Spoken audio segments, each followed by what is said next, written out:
Күч биримдиги, рух биримдиги. Мындай чакырык дүйнөлүк көчмөндөр оюндарына тиешелүү. 3-чү ирет өткөрүлө турган эл аралык ири масштабдагы иш-чаранын ачылыш датасы белгилүү болуп калды. Оюндардын ачылыш аземи демейдегидей 2-сентябрда Чолпон Ата шаарындагы ипподромдо орун алат. 80 мамлекеттен 3000 спортчу келет деп күтүлүүдө. Мелдештер 37 этноспорт оюндарынын түрү боюнча өткөрүлмөй болду. Бул багытта учурда кандай иштер жүргүзүлүп жатат? Уюштуруучуларга колдоо көрсөтүү жана иш-чаранын өтүүсүнө жардам берүү үчүн ыктыярчылар тандалып алындыбы? Эл аралык деңгээлдеги эң ири долбоор өтө турган аймакты даярдоо жаатында жүргүзүлчү иштер тууралуу маалымат алуу үчүн студиябызга конокторду чакырганбыз. Эфирде акцент, кызматыңыздарда мен Самара Акылбекова. Саламатсыздарбы? Алгач студиябызга келген коноктор менен тааныштырып алсам. Бердиев Таалайбек Абдимиталипович, ыктыярчылар менен иштөө багыты боюнча координатор. Саламатсызбы? Надырбеков Союзбек Надырбекович, илим жана инфраструктура багыты боюнча координатор. Саламатсызбы? Студиябызга кош келипсиздер. Алгачкы эле суроо. Биз жогоруда айткандай эле дүйнөлүк көчмөндөр оюну 2-сентябрда старт алары белгилүү болуп калды. Ошондо бул сапар мурда өткөрүлгөн иш-чаралардан 3-чү дүйнөлүк көчмөндөр оюнда өзгөчөлүктөр киргизилдиби деген суроо. Кандай жаңылыктарды күтсөк болот? Өзүңүздөр билгендей, бул дүйнөлүк көчмөндөр оюндары Кыргыз Республикасынын эң алгачкы эл аралык масштабтагы чоң проектиси долбоору болуп атат.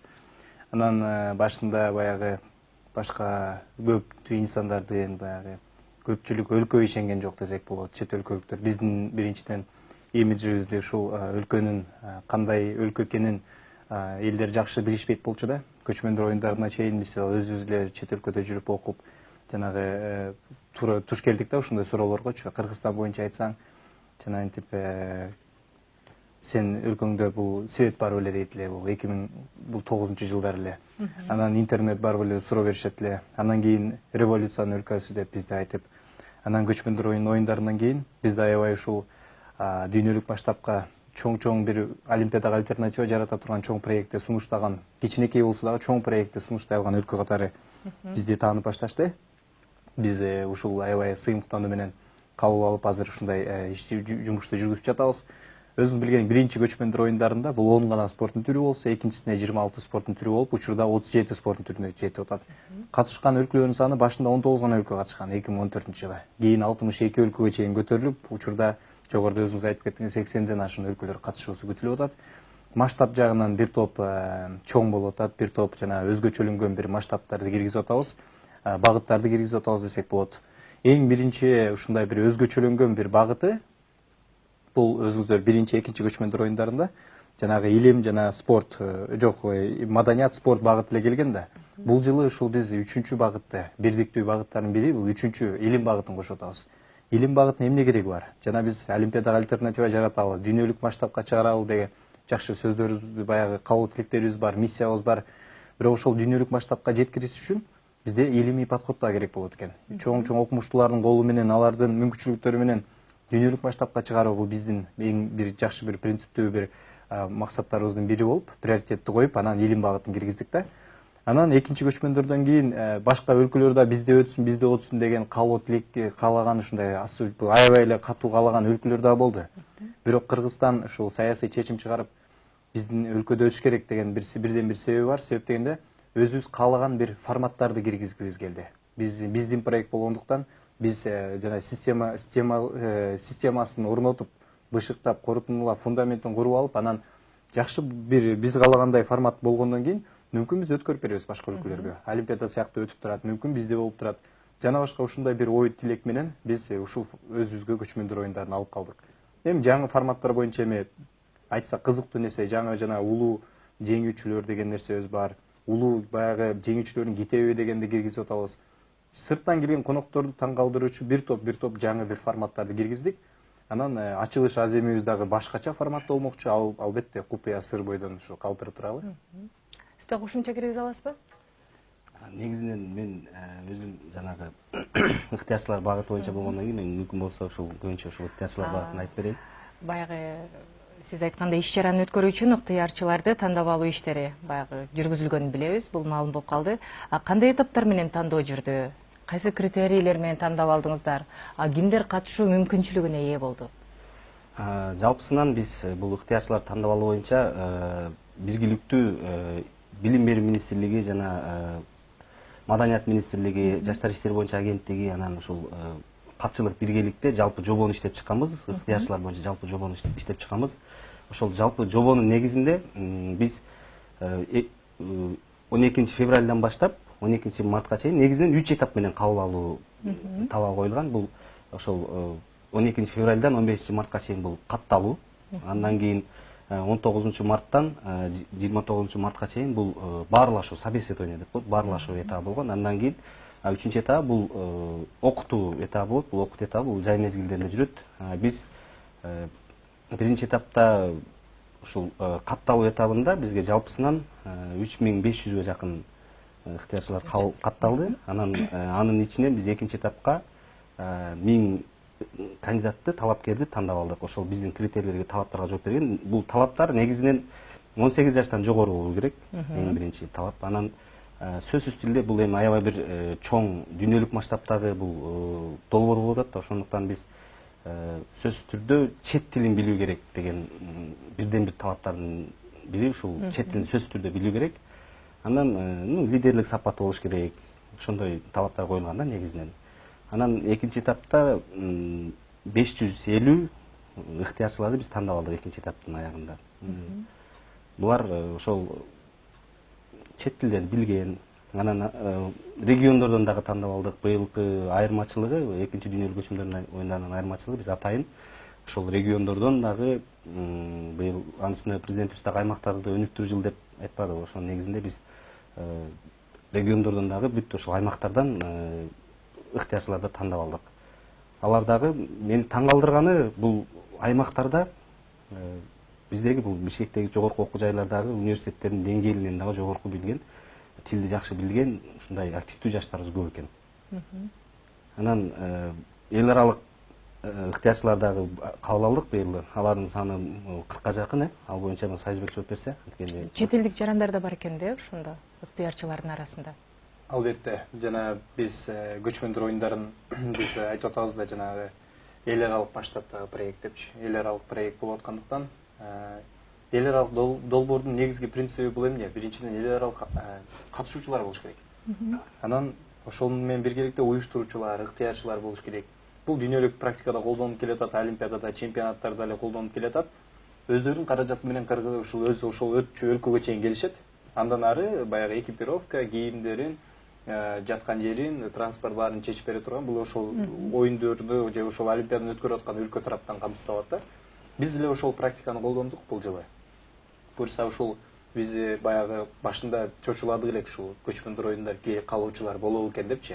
Аябагында көп болду. Алардын ичинен 15 өлкөдөн биз 40 ыктыярчыны тандап алдык. Учурда ушул 15 өлкөдөн бизге көчмөндөр оюндарына келип катышып бермекчи. Аларды окутуу бардыгы тең онлайн түрүндө биз ушул жүргүзмөкчүбүз. Буюрса ошол күзүндөсү келип өзүңүздөр көрөсүздөр. Чет өлкөлүк жарандардагы ыктыярчылык багытта иштеп бермекчибиз. Окутуу кандай багытта жүргүзүлөт? Эмнелерди билиши керек ыктыярчылар?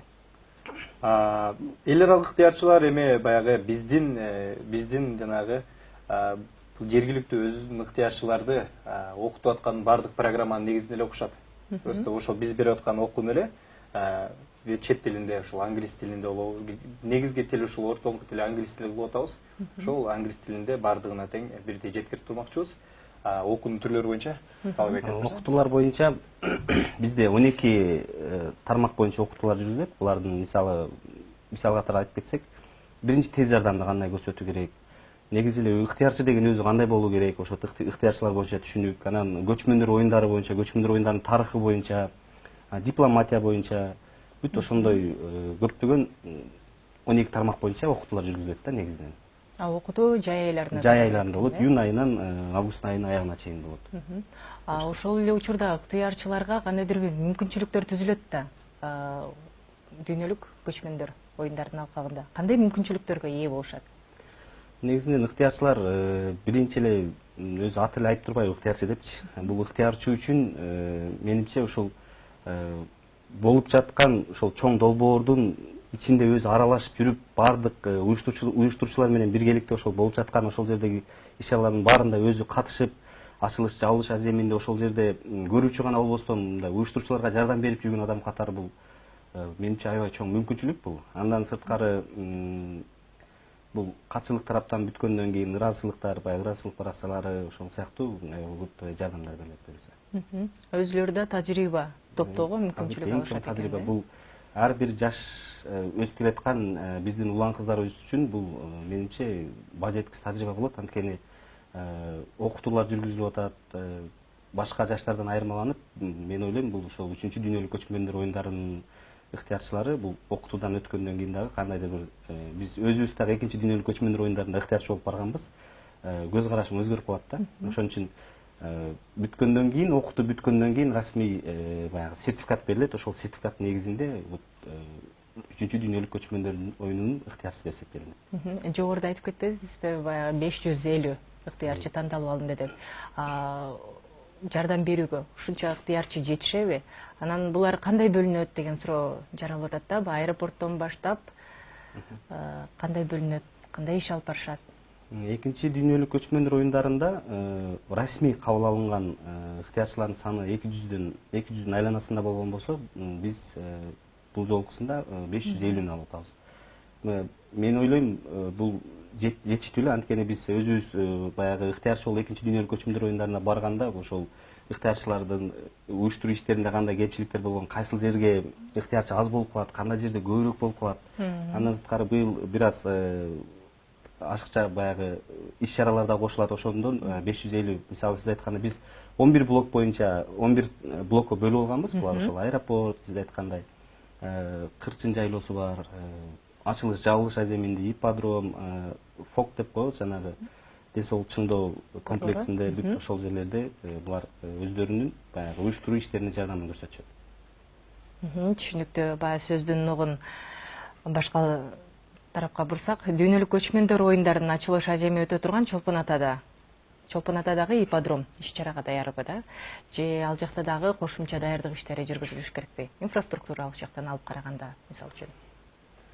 3 дүйнөлүк көчмөндөр оюндарынын ушул даярдыгынын бирден бир жакшы бир жагы бар. Бул деген инфраструктура жаатында бир топ объекттердин бүтүп калганы да. Биринчи ушул ипподром боюнча айтсак, ипподром бул Орто Азиянын бул жакка коелу, тиги КМШ өлкөлөрүнөн, СНГ өлкөлөрүндө жок. Биз дүйнөлүк стандартка ээ ат майданыбыз бар. Анан бардыгы тең бул ат майдандагы көпкө чейин чыдайт, бизге көп чыдап берет. Ал боюнча эч кандай жанагындай бир дагы салыш керек, кошумча салыш керек же кошумча объект салыш керек деген планда жок. Ошол болгон эле ушул турган ипподромдо биз ат майданында бүт ушул оюндарыбызды өткөрмөкчүбүз. Анан инфраструктура жаатын карасак, албетте жанагы оңдоп түзөөлөр болуп калат. Кээ бир учурларда ошол эле электр энергиясы, жана кошумча интернеттер, мисалы интернетте баягы бул экинчи көчмөндөрдөн караганда дагы күчтөндүрүү боюнча азыр иштеп атабыз. Андан сырткары бир жанагы тосуу, ушул бир турникеттер, мисалы жаңы бир системалары, жана башка ушундай бир оңдоп түзөө жумуштары гана деп койсок болот да. Бул деле көп деле жанагындай бизге орчундуу бир чоң нерсени талап кыла турган бир жумуш эмес да. Кудайга шүгүр, даяр деп айтам. Ал эми кырчын жайлоосундачы даярдык иштери кандай жүргүзүлүп жатат? Эң масштабтуу оюндар ошол жакта өтөт эмеспи? Албетте, кырчын жайлообуз бул Кыргыз айылы деп баягы бүт жанагы былтыркы канча боз үй болсо, быйыл деле ошончо андан деле көбүрөөк боз үйлөр болушу да мүмкүн. Азыркы учурда ушул биздин режиссерлук топ баш болуп бардыгы тең даярданып жатышат кырчын үчүн.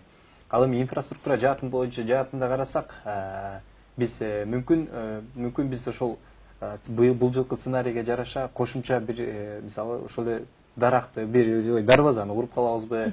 Ушуга окшогон нерселер болушу мүмкүн. Ал эми калган жанагы сууларды, ошол эле жанагы суу алып келүү, электр энергиясын алып келүү, интернетти орнотуу жана башка ушул тармактар боюнча биз ошо тиешелүү ушул инфраструктура жаатында бизде бир өзүбүздүн жумушчу тобубуз бар. Ушул жумушчу топ боюнча кыскача ошо түшүнүктүү болуш үчүн бир токтолуп кетсем, тиги оргкомитет деген бар. Уюштуруу комитети бар. бул тиги өкмөттүн деңгээлинде.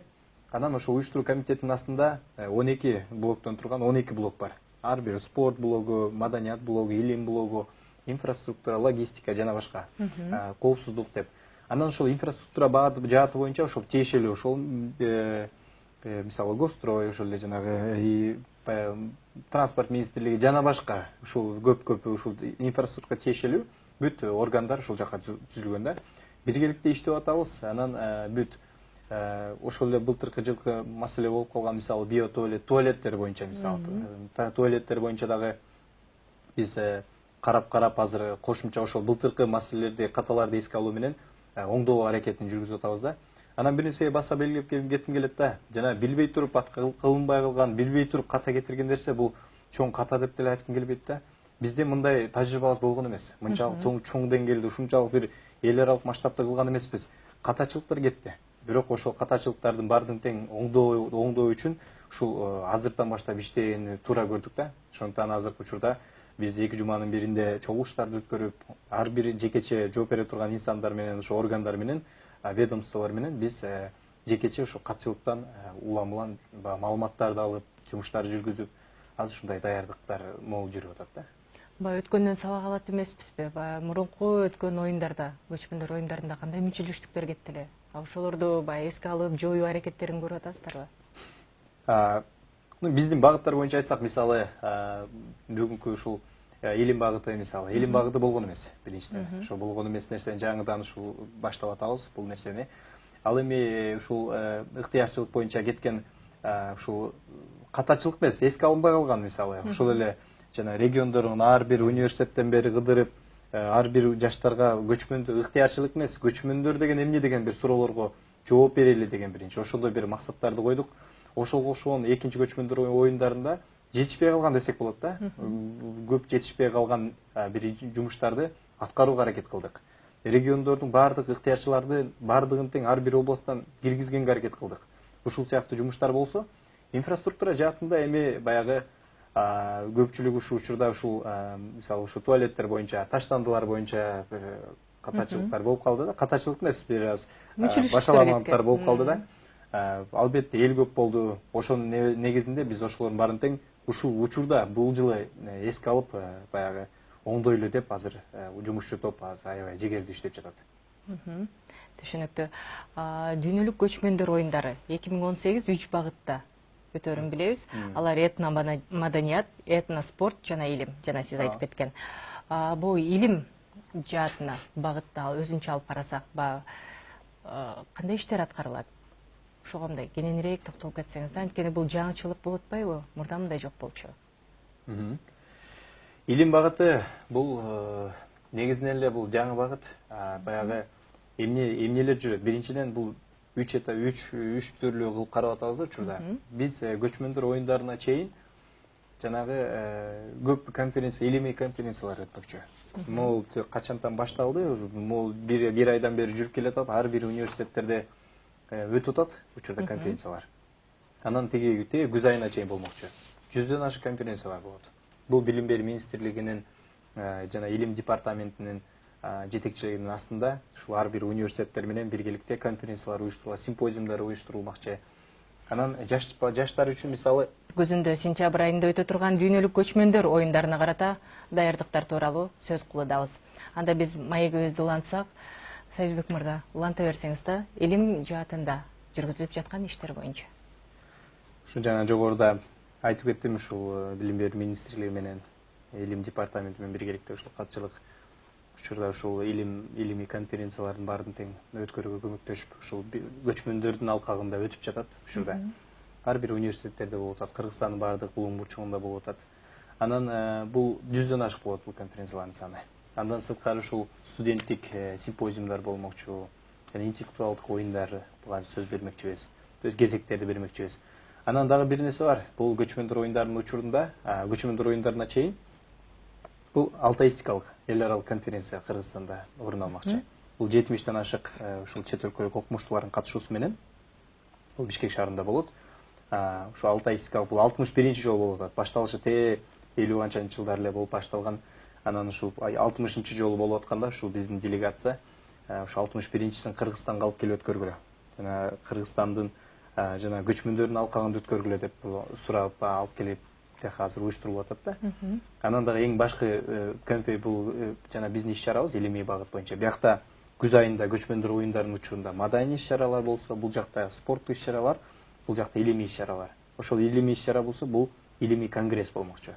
Жалпы көчмөндөр цивилизациясын бул өзүңүздөр билгендей жакшы өтө терең изилденбеген бир бул чөйрө сфера болуп атпайбы? Ошол себептен көчмөндөр цивилизациясынын жанагы баягы быт башынан баштап кандай келгенин, келечегин, учурун жана башка ушул бир темаларда чоң глобалдуу бир темаларды Кыргызстан көтөрүп чыкмакчы. Ошонун негизинде эл аралык окумуштуулар менен биргеликте Ысык көл областында ушул көчмөндөрдүн алкагында эң чоң конгресс болмокчу. Бунун баардыгы тең илимий конференция, андан сырткары кошумча конференциялар дагы өтүп жүрө бермекчи. Ал боюнча биз албетте жаңы ушул кошулган сайын биз коомчулукту баягы маалымат менен камсыздап турмакчыбыз. Талайбек мырза, региондорду кыдырган боюнча айтып кеттиңиздер да. Ал жактагы түшүнүк көчмөндөр оюндары боюнча абал кандай ошол боюнча айта кетсеңиз? Жалпысынан негизи эле мындай жалпылап алганда региондор боюнча эмес, Кыргызстан боюнча жаштардын деги эле жалпы эле кыргыз элинин көчмөндөр оюндары боюнча маалыматы жок десек экен да. Биз барганда эле мисалы региондорго чыгып Кыргызстан бүт областан кыдырып чыктык. Ар бир университеттер, облустардагы ар бир университеттер менен барып жолугууларды уюштуруп келдик.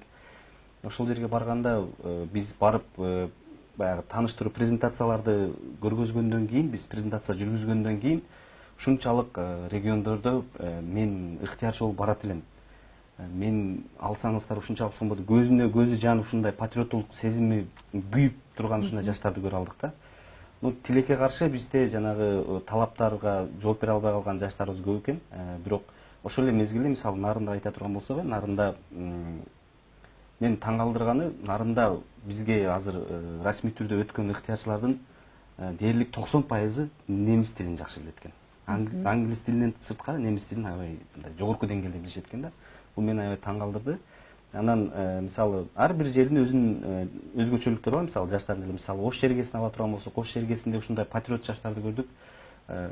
Мени жок деген ушу эптеп эле барып илешип калган болсо, мен ыктыярчы болгон болсом, аягына чейин сиз эмне десеңиз ушунчалык жардам берем деген ушундай көзүнөн от жанып турган жаштарды көрдүк да. Бирок мен учурдан пайдаланып алардан кечирим да сурайт элем, анткени бизде ушундай талап коюлган талап ошондой болуп калды. Анан региондордо негизинен жаштардын мындай маалымат алуусу аябай жакшы болуп калды десек да болот да. Мисалы университеттерде, ар бир университеттерде жолугушууларды уюштурганда бүткөндөн кийин эле баягы патриоттулук баягы духу көтөрүлүп, көрсөң аягына чейин, бизди аягына чейин узатышып, ушунчалык меймандостугун көрсөтүшүп дегендей. Анан мисалы Союзбек деле кошумчалап кетсе болот, анткени биз экөөбүз чогуу барып, билим берүү министрлиги менен бардык. Билим берүү министрлигинен 2 адис барып, ошол жалпысынан барып, ошол университеттерде жолугушууларды уюштуруп келдик региондордо. Жалпылап айтканда, жаштардын 3-чү дүйнөлүк көчмөндөр оюндарына кызыгуусу аябай артып турат десек да болот да. Мисалы Ошто Ош мамлекеттик университетинин ректору керек болсо, ушунчалык жаштар өзүңөр чыгам десеңер, мен бүт бардыгын мүмкүнчүлүгүм колумдан келишинче каржылап, ошол Бишкекке чейин мен баарын өзүм каржылап силерди жеткирип берейин. Андан ары секретарь катчылык өзүңөр ушул андан ары алып кеткиле деген ушундай сунуштарынан бери берди. Жаштардын өздөрүнүн арасынан азыркы жаңы салынып жаткан альтернативалык жолду ошол жак менен ат жанчыга баралы деген ушунчалык патриоттулугу артып турган жаштарды көрүп биз аябай сүйүндүк негизи. Колдоо көрсөткөндөр, демилге көтөргөндөр бар экен да. Жана сиздер айтып кетпедиңиздерби, ыктыярчылар даяр болуш үчүн окутуу жүргүзүлүшү керек депчи жайында. Кимдер тарабынан окутулат? Кандай маалыматтар берилет да? Эмнелерди билүүгө тийиш ыктыярчылар? Биз окутуу боюнча учурдан пайдаланып айтып кетейин, бизге жардам берип жаткан улуттук Кызыл Ай коому бар. Бизге ушул ыктыярчыларды тандоодо өз колдоосун көрсөтүп, бизге колдон келишинче жардам берип, каттоодо бүт бардыгын бизге аябай чоң жардам берип жатышат. Булардын учурдан пайдаланып ушул жалпы жамаатына ыраазычылык билдирип кетет элем. Алар буйруса окутуу иштери негизинен ушул ыктыярчы да өзү аты эле айтып турбайбы, өз ыктыяры менен келип аткандан кийин баардык нерсеге даяр болуш керек. Мисалы Кырчын жайлоосуна барып кала турган болсо, ал жерде ар кандай кырдаал болуп калышы мүмкүн. Мисалы аба ырайы ар кандай ал жерде, андан сырткары баягындай чрезвычайный ситуация, күтүүсүз кырдаалдар пайда болуп калышы мүмкүн. Ошол мезгилде ыктыярчы өзүн колго кармап, бүт колдон келишинче жардамдарды бериш керек да. Баарына даяр болуш керек ыктыярчы деген. Аларга да кошумча көчмөндөр оюндары боюнча да маалыматтар берилет, тарыхын билиши керекпи деген суроо жаралып атат да. Албетте, көчмөндөр оюндары боюнча тарыхын, көчмөндөр оюндары кандай болгон, кандай негизде чыгып келди ушул күнгө чейин бүт баардыгын билиш керек. Анан мисалы Ысык көл облусунда өтүп жатпайбы? Ысык көл облусунда географиялык абалын билиш керек. Жалпысынан ошолор боюнча окутуулар толук түрдө жүргүзүлөт. Биринчи бул ыктыярчылар, биз баягы уюштуруучулар келген конокко уюштуруучулар көрүнбөйт экен. Ушул ыктыярчылар келгенде эле биз бул аябай чоң долбоордун жүзү катарында бул ушул ыктыярчылар көрүнөт да. Келген турист деп айтабыз, бул коноктордун баары эле ушул ыктыярчыдан билбеген нерсесин ыктыярчыдан гана сурай алат да, биз уюштуруучулардан сурай албайт. Ошон үчүн биз колдон келишинче, мүмкүн болушунча ошол ыктыярчыларга маалымат жактан бүт баарын камсыздап, окутуу иштерин толук түрдө жүргүзөбүз. Ысык көл облусу деп айтып кетпедиңиздерби? Негизи ири масштабдагы иш-чара Ысык көл жергесинде өткөрүлөт. Ал жактагы жаштардын башка жерлерде айтып атасыздар, колдоо көрсөткөндөр бар, демилге көтөрүп аткандар бар депчи. Дал ошол Ысык көл облусунун жаштарынын мамилеси кандай? Ысык көл боюнча экинчи дүйнөлүк көчмөндөр оюндарында көрө алдык жаштардын кандай демилгелүү экенин, жанагы чыныгы мекенчил экенин көрө алдык. Жанагы биз ыктыярчы болуп августтун аягында бардык да. Анан баары бир ай мурда бардык окшойт, алай экөөбүз. Биз Кырчын жайлоосун иштегендиктен ошол Кырчын жайлоосунда жаштар менен бир жолугалы, сүйлөшөлү, башынан баштап жумушту коюп бир аракет кылалы деп биз өзүбүздүн каражатыбыз менен, машинабыз менен барып анан жүрдүк. Анан ошол жерден жергиликтүү ошол Кырчын жайлоосу, Темировка эл өкмөтү баардыгы менен күн сайын кечинде жаштар менен жолугабыз. Анан көчмөндөр боюнча айтып беребиз. Анан өзүбүз билген маалыматыбызды айтып беребиз. Сүйлөшөбүз, анан айтып сунуштарды киргиздик да. Кел команда бололу депчи, командалуу иштейли. Анан алар дагы айтып калышты, биз салымыбызды кошкубуз келип атат, биздин жерде өтүп аткандыктан бизди карап тура албайбыз деп өздөрү дагы жакшы сунуш беришти.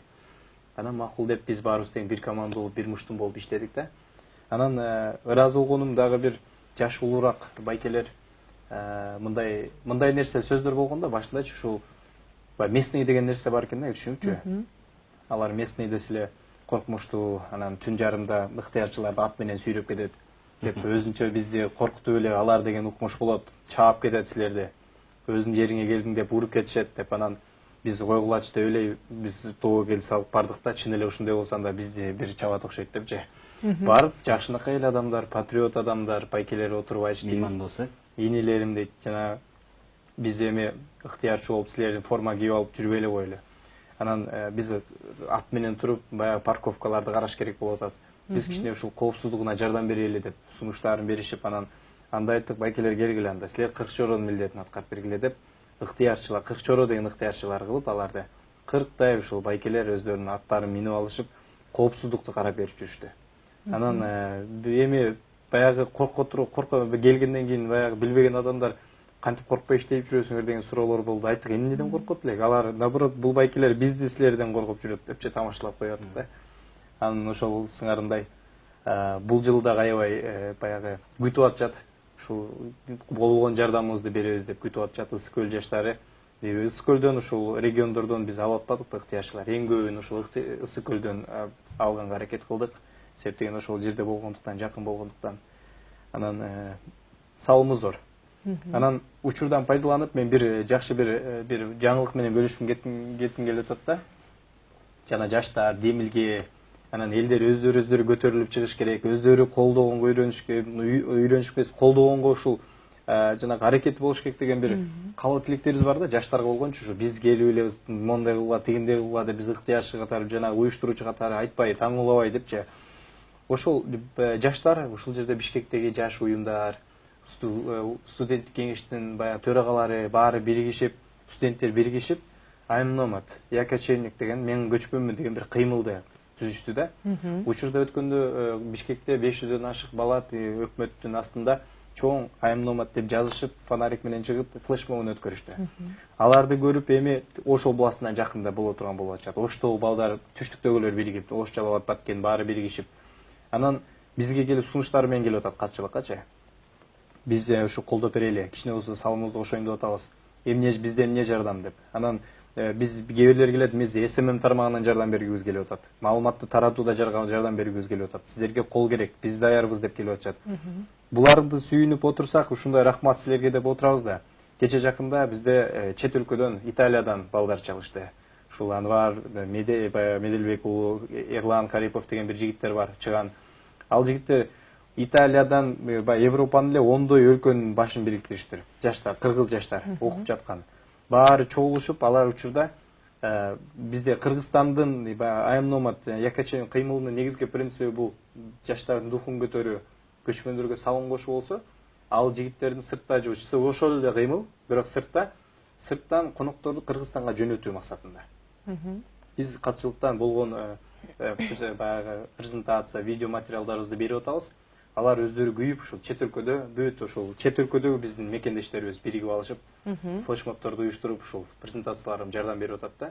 Бул дагы бир жолу кайталап коеюн, биздин чыгарган идеябыз эмес да, бул ошол жаштардын, коомчулуктун өзү колдой эле деп көтөрүлүп чыккан ушул жаштардын непосредственно кыймылы болуп атат. Биз абдан ушул учурдан пайдаланып, чоң рахмат айтып кеткибиз келет да.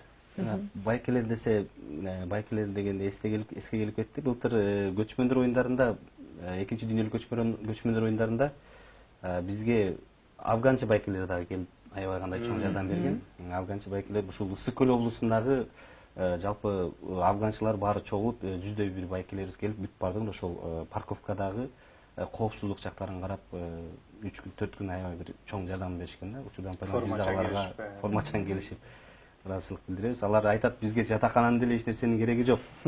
Биз чын дилибизден, чын жүрөгүбүздөн келип ушул жардам берели. Биз тамак ашыбызды чечип берсеңер эле, биз ошол коопсуздук жагына колдон келишинче жардамыбызды беребиз деп. Мындай колдоо көрсөткөн жарандарыбыз бар болгондуктан, коопсуздук маселесинде кыйынчылыктар жаралбайт деп айталат экен бизде.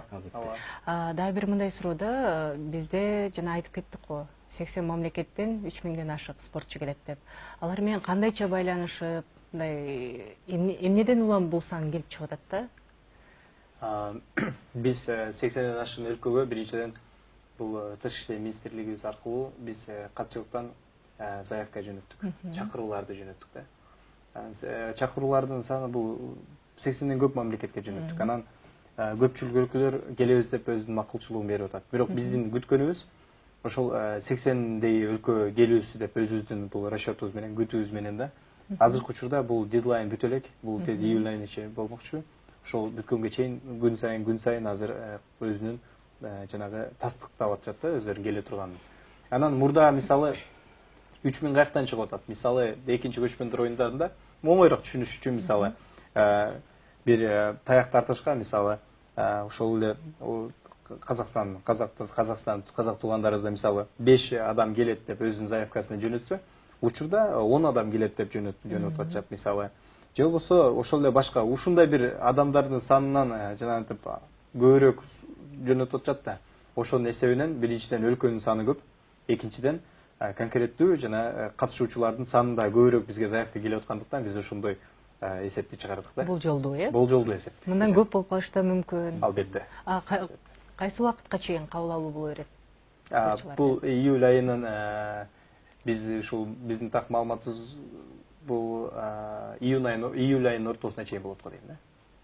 Бул азыр спорт, анан маданият тармагы боюнча, эки тармак боюнча азыркы учурда кабыл алуулар болуп атат. Маданият тармагы боюнча дагы расмий коноктор келишет да. Жанагы көчмөндөр оюндарында башка улуттан өзүлөрүнүн улуттук оюндарын киргизген учурлар болот да, кайсы оюндар киргизилет?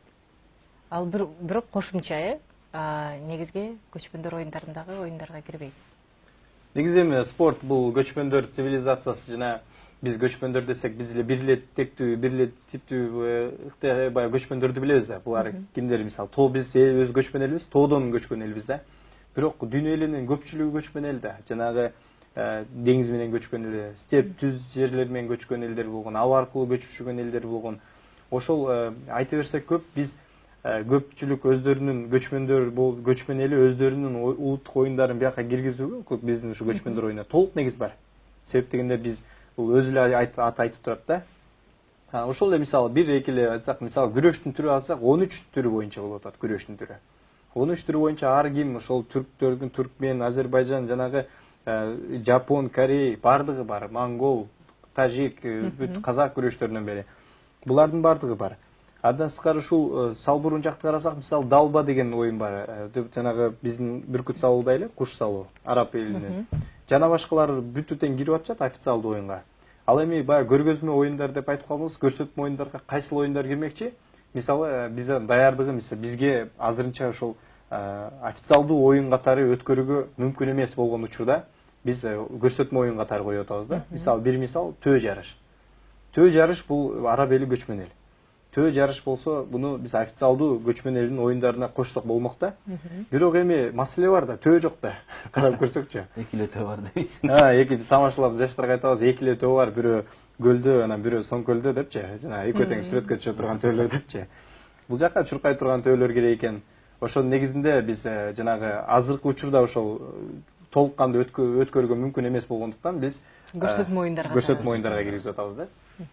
Түшүнүктүү. 2 сентябрда бул акыркы сурообуз болсун. Иш-чара өткөрүүгө толугу менен даяр болобуз деп шенимди айта аласыздарбы?